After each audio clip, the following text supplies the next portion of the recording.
Hi, my name is Gilbert Gutierrez, and over the next few minutes I'm going to be talking to you about the recommended operations of the Equalizer Express. Whether you have a battery-powered, air-powered, or electric model, these instructions will help you with the basic operations of the tool.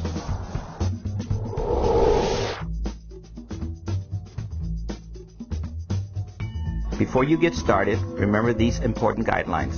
Keep the Equalizer Express blades sharp. This will not only make removing the glass easier, but it will also help extend the life of the Equalizer Express. Keep the sheath lubricated with high heat grease. This will keep the sheath from getting too hot. Never slam the battery into an Equalizer Express. This will damage the tool. If you have an AC powered Equalizer Express, be sure not to yank the power cord out of the outlet. If you have an Equalizer Express Air, be sure to keep it oiled daily and only operate it at 90 psi. And most importantly, always wear appropriate safety gear when removing glass.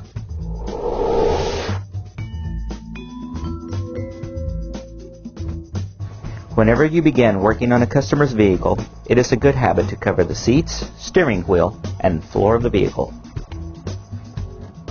Always place quick release tape over the air vents. Be sure to remove the rearview mirror and store in a safe place. Remove all weather stripping and moldings that risk being damaged in the removal process.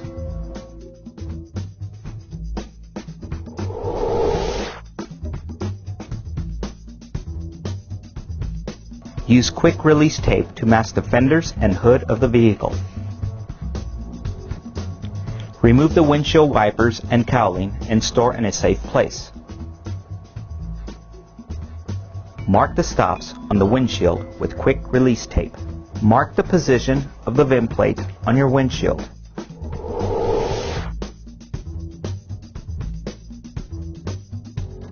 It is important to remember to use water when lubricating your cutting area. The use of plain water will reduce friction on the blade and create a longer life for the Equalizer Express. When using the Equalizer Express, there are three types of cutting positions. There is the plunge cut, the angle cut, and the horizontal cut. Start your first cut from the top of the A-pillar with the tool as close to the interior roof line as possible. While cutting, keep the body of the tool as close as possible to the A-pillar. Be aware that when you arrive at the end of this cut, you may encounter thick pucks of urethane buildup. Please use a plunge cutting method with an up and down motion. Once you have completed the A-pillar cut, begin cutting from the top center of the windshield and work your way to the top corner of the A-pillar. Always remember to not force the tool. Let it do the work. Now remove the blade and turn it over. Reinsert it into the tool. This will enable you to finish the cut along the top in a comfortable and safe manner. Continue cutting from the center of the windshield to the top of the opposite A-pillar.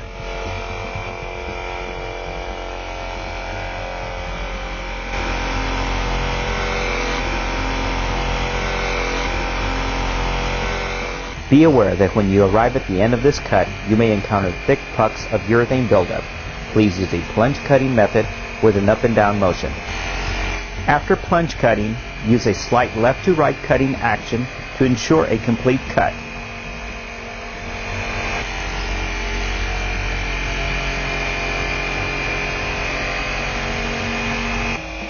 After completing the cut down the A-pillar, you are ready to cut the bottom of the windshield.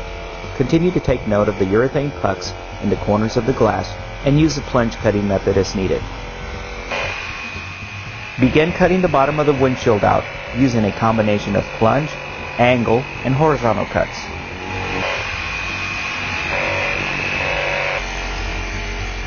Cut over the stops you have marked. Use a left to right motion to prevent possibly damaging the stop.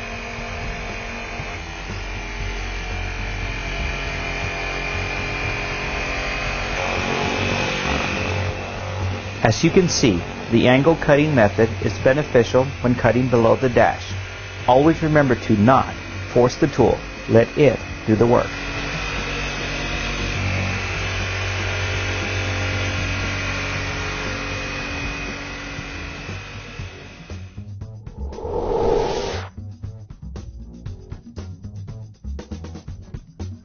prevent possible vent plate damage, always make sure that the blade rides against the glass.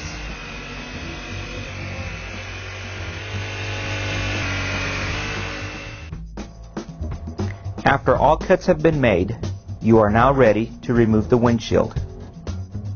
Always remember to use plain water to lubricate your cutting area.